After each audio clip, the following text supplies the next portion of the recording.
지금 우리 삶 속에서 하루가 다르게 일어나고 있는 여러 가지 변화들을 바라보면서 정말 하나님의 은혜와 긍휼을 간절히 구하게 됩니다. 오직 우리의 모든 소망은 우리 주 예수 그리스도께만 있는 줄을 믿습니다. 따라서 우리가 하나님을 경외하며 살아갈 때에 반드시 확고하게 전제되어야 되는 한 가지 분명한 사실이 있습니다.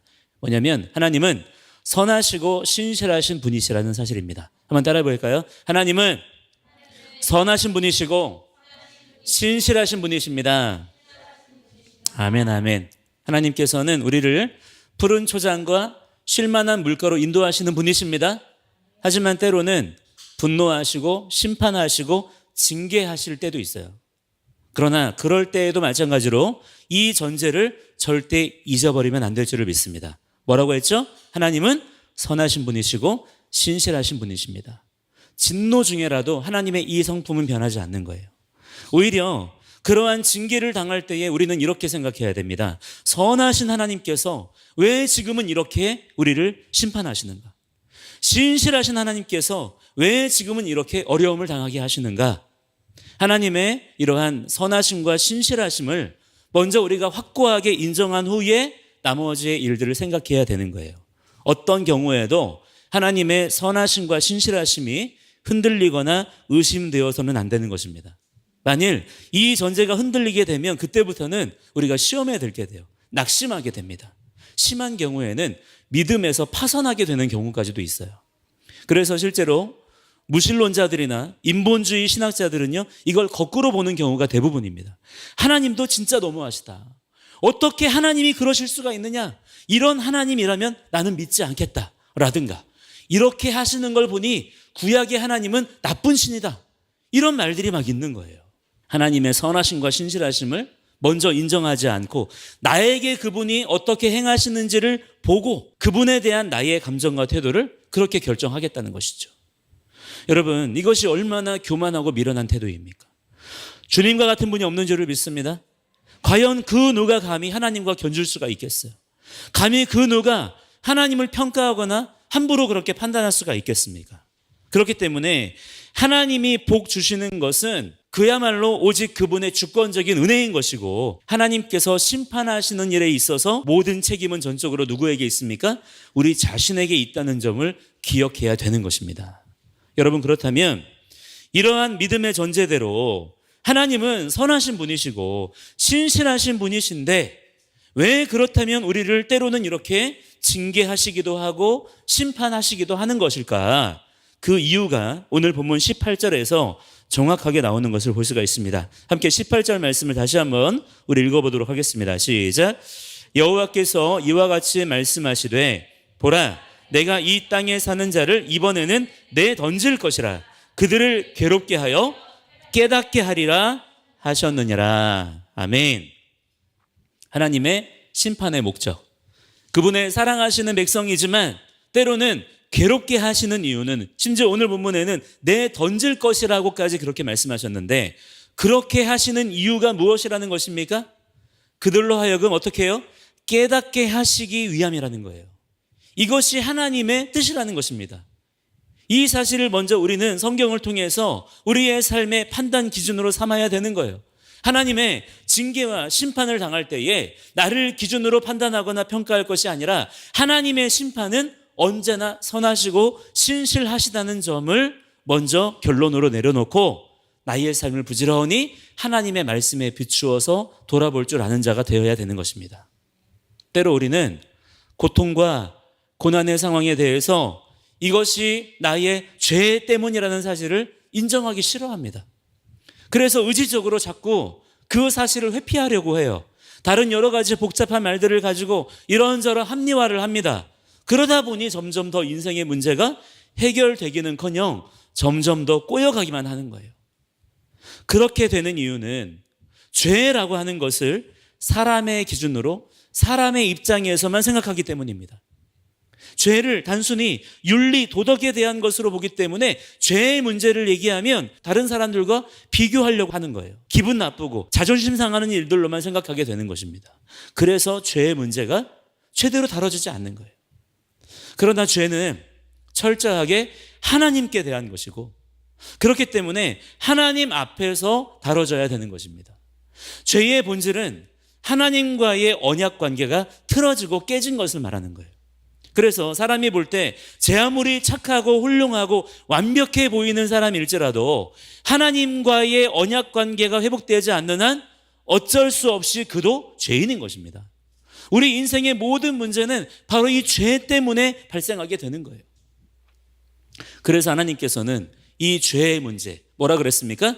우리와 하나님 사이에 깨어진 언약 관계를 어떻게 해요? 회복하시기 위해서 징계하시는 것입니다. 때로는 그래서 오늘 본문에 나오는 표현처럼 내던지시기까지 하시는 거예요. 그렇게 해서라도 우리가 깨닫고 하나님께로 돌아오게 하시기를 원하시는 것입니다. 방향 전환을 원하시는 거예요. 오직 하나님만이 우리의 창조주이시고, 오직 하나님만이 우리의 유일한 왕이시라는 사실을 자기 백성들로 하여금 다시 깨닫게 하시려는 하나님의 의도를 우리는 아는 자들이 되어야 될 줄 믿습니다. 여러분, 하나님께서 자기 백성 이스라엘에게 분명하게 약속하신 일이 무엇입니까? 오직 하나님을 알고 하나님의 말씀을 듣고 지키고 준행하며 살면 그들의 삶 가운데 하나님의 복이 있을 거라는 거예요. 하나님의 공급하심이 있을 것이고 하나님의 보호하심이 있을 것이라는 것입니다. 모든 저주와 대적들을 하나님께서 막아주시고 물리쳐 주시겠다는 거예요. 이것이 자기 백성들에 대한 하나님의 언약이에요.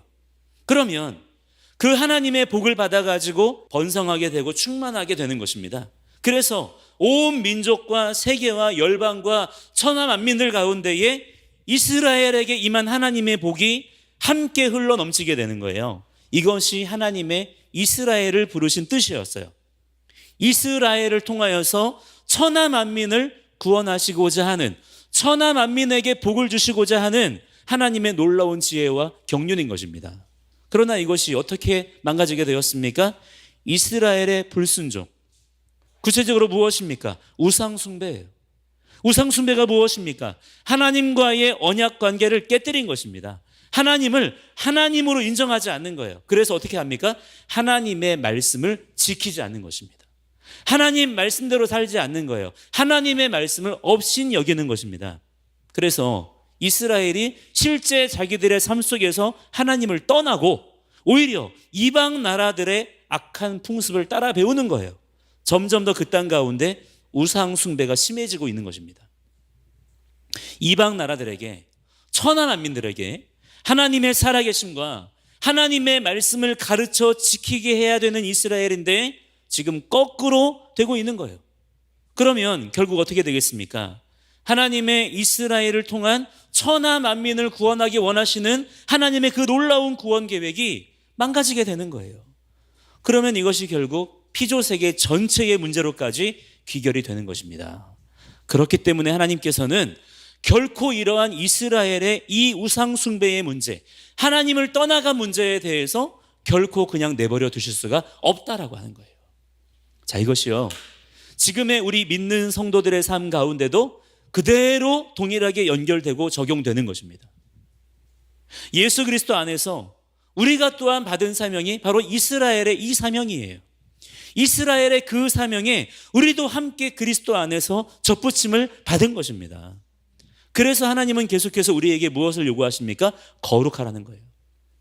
우리에게 거룩을 요구하시는 것입니다. 거룩이 무엇입니까? 구별되라는 거예요. 세상과 분리되라는 것입니다. 섞이지 말라는 거예요. 그게 거룩입니다. 왜요?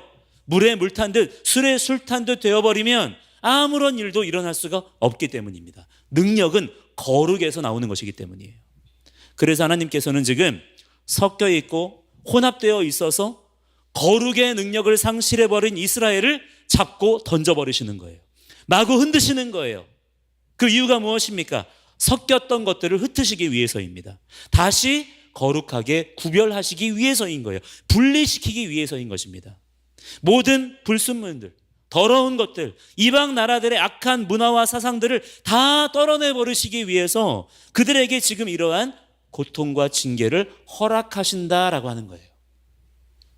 자, 그렇다면 이때에 그러한 하나님의 징계를 받는 자들은 어떻게 해야 될까요? 오늘 본문의 19절 말씀을 함께 읽겠습니다. 19절 시작. 슬프다 내 상처여 내가 중상을 당하였도다. 그러나 내가 말하노라 이는 참으로 고난이라 내가 참아야 하리로다. 아멘.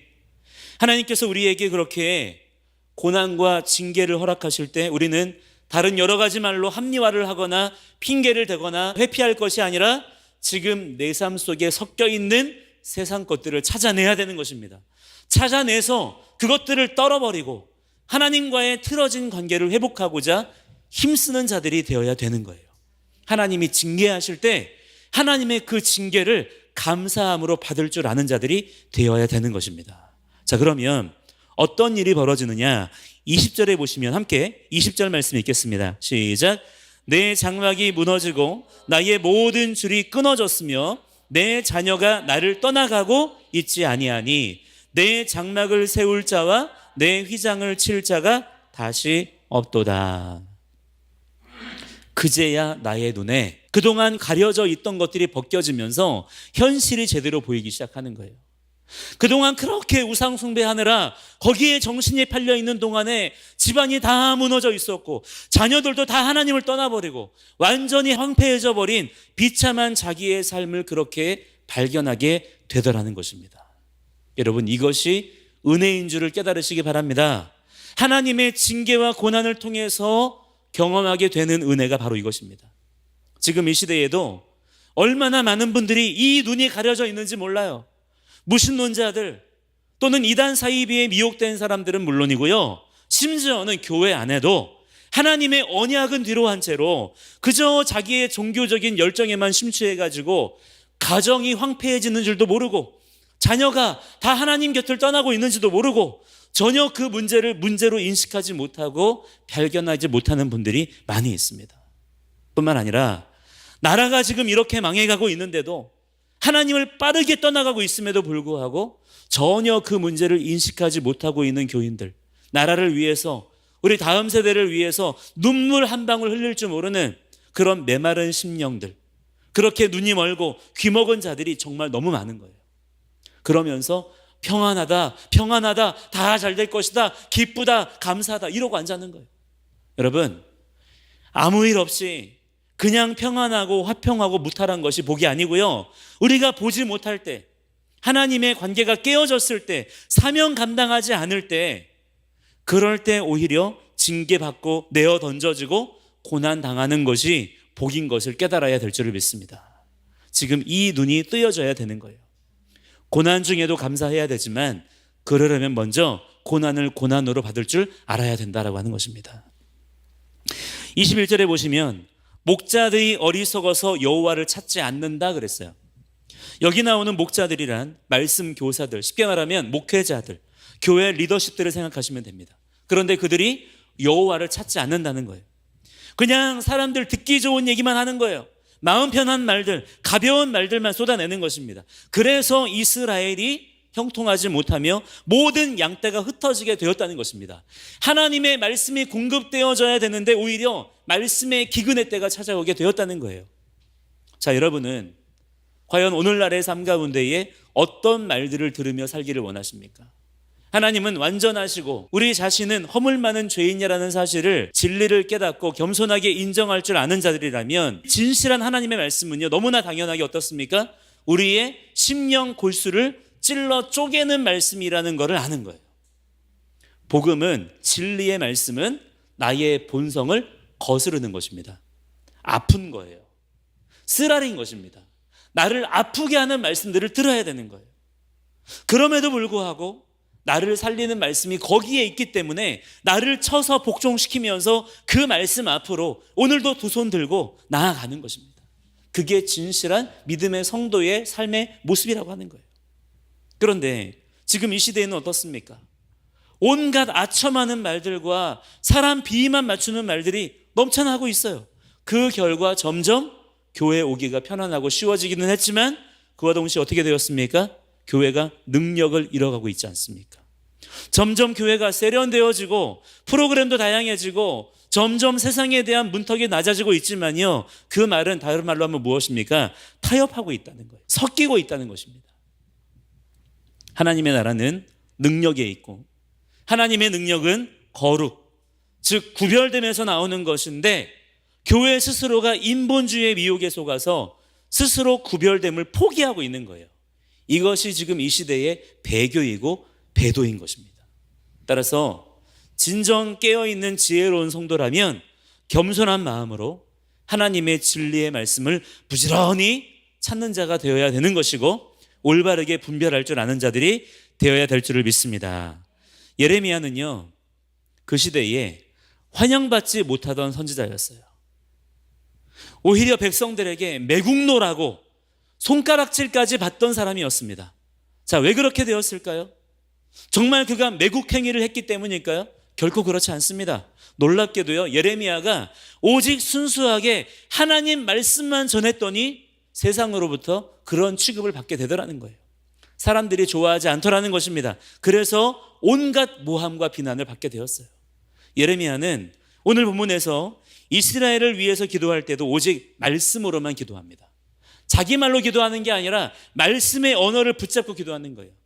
23절과 24절 말씀을 보시면요, 23절은 잠언 16장과 20장에 나오는 말씀을 그대로 인용한 거고요, 24절은 시편 6편의 말씀을 그대로 인용한 거예요. 이처럼 예레미야는 기도할 때에 자기의 말로 기도하지 아니하고 하나님의 말씀만 붙잡고서 하나님 말씀만 소리내어 선포하는 자였다는 것입니다. 사람의 기본적인 성정은요, 하나님 말씀을 좋아하지 않아요. 하나님 말씀을 싫어합니다. 누구나 다 마찬가지예요. 그러나 우리는 나를 쳐서 복종시켜서라도 하나님의 말씀을 찾는 자들이 되어야 될 줄 믿습니다. 하나님의 말씀을 내 입에 두며 그 말씀을 떠나지 말아야 되는 거예요. 그게 하나님을 바라보는 것이고 하나님을 의지하는 것입니다. 어떤 분들은 말이죠, 신앙을 이상하게 배워가지고 하나님을 바라보라, 하나님만 붙들어라 그랬더니 하나님을 그냥 상상하면 되는 줄 알고 그냥 두 주먹 불끈 주고 주여 주여 하면 되는 줄 아는 거예요. 그게 아닙니다. 하나님을 바라보라, 하나님을 붙잡으라 하는 것은 말씀을 붙잡는 거예요. 하나님의 말씀을 내 입에서 소리내는 것입니다. 말씀을 내 입에 두는 거예요. 그렇게 하나님 말씀을 붙잡고 있는 자는요, 어떤 상황 가운데서라도 소망을 가질 수 있는 줄을 믿으시기 바랍니다. 왜냐하면 하나님의 말씀은 그냥 말씀이 아니에요. 그냥 기록된 좋은 글이 아니라 하나님의 신실하신 약속이기 때문인 것입니다. 그래서 오늘 본문 25절 말씀에 예레미야가 뭐라고 기도합니까? 함께 25절 말씀 읽겠습니다. 시작. 주를 알지 못하는 이방 사람들과 주의 이름으로 기도하지 아니하는 족속들에게 주의 분노를 부으소서. 그들은 야곱을 씹어 삼켜 멸하고 그의 거처를 황폐하게 하였나이다 하니라. 아멘. 자, 여러분, 지금 자기 나라가 망하게 생겼어요. 도무지 무슨 희망이나 가능성 같은 게 지금 눈앞에서 보이지 않아요. 그런데 어떻게 그 상황에 예레미야는 이렇게 기도할 수가 있을까요? 힘있게 담대하게 기도하고 있는 것입니다. 예레미야가요, 그냥 아무 근거도 없이 그냥 우격다짐으로 이렇게 기도하는 게 아니고요, 그가 말씀을 붙잡고 있는 사람이니까 하나님의 이스라엘에 대한 약속이 무엇인지를, 하나님의 뜻과 의도가 무엇인지를 그가 아는 거예요. 그래서 도무지 바랄 수 없는 중에서라도 이렇게 말씀 붙잡고서 담대하게 기도할 수가 있더라고 하는 것입니다. 이 믿음이 우리 가운데도 회복되어져야 될 줄을 믿습니다. 우리 모든 믿음의 성도들이 오늘 이 예레미야처럼 말씀의 사람이 되어야 될 줄을 믿습니다. 우리는 지금 뉴스에 아멘하는 자들이 되어서는 안 돼요. 요즘에 뉴스 보시면 좋은 얘기가 한 개라도 나옵니까? 볼 때마다 그냥 한숨만 나오고 걱정만 되더라고요. 다 마찬가지실 거예요.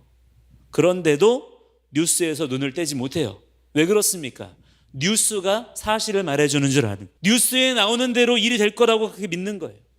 그러나 여러분, 그렇지 않다는 것을 우리가 알아야 됩니다.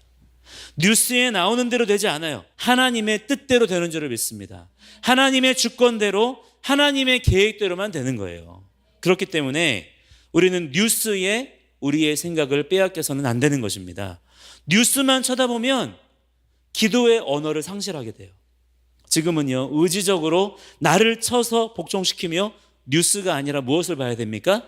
하나님의 말씀을 쳐다보는 자가 돼야 될 줄을 믿습니다.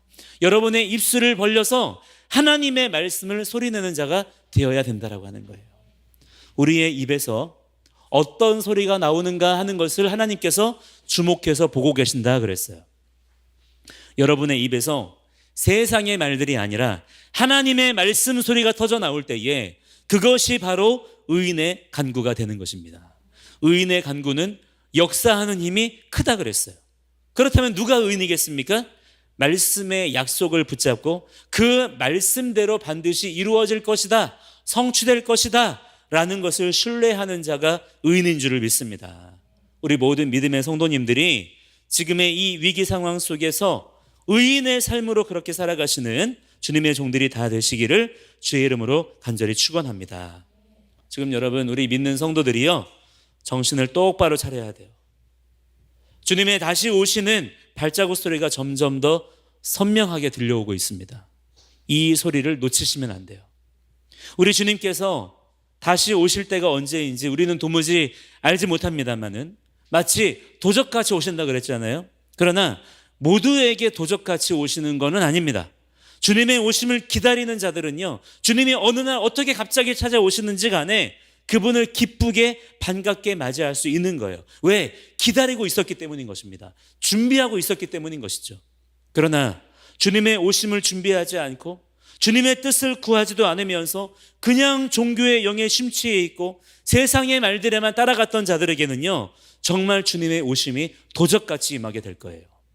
그 때가 이르기 전에 오늘 하나님께서 우리에게 주신 이 말씀처럼 우리를 깨닫게 하시려는 하나님의 그 선하신 의도를 먼저 깨달으시고 주님께로 내 삶을 고정하시는 그러한 주님의 종들이 다 되시기를 주님의 이름으로 간절히 축원합니다.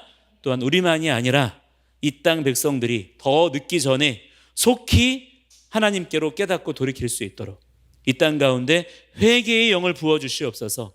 간절히 중보할 수 있는 그러한 믿음의 중보자들이 또한 되어야 될 줄을 믿습니다. 함께 이 시간에 우리 같이 중보하며 기도하기 원합니다.